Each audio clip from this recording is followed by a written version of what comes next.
இவனுக்கு ஹார்மோனியம் கத்து கொடுத்தது நான் தாங்க. அவ்வளவு தொல்லை கொடுப்பான் போங்க. ஒரு கட்டையை நமக்கு சொன்னா இன்னொரு கட்டையில கைய வைப்பான். தண்ணிக்குள்ள உட்கார வச்சு கத்து கொடுத்துருக்கேன்.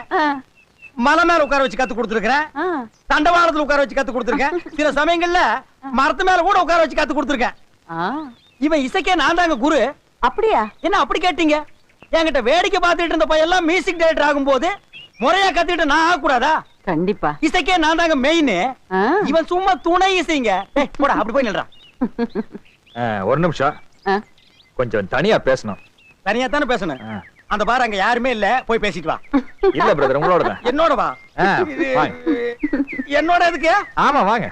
மேடம் அங்க போய் ஐயோ அம்மானு சத்தம் கேட்டா ஒடியாந்துருங்க.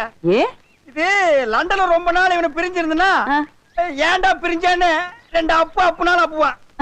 ரொம்ப அன்பு போல இருக்கு. ஆமாங்க.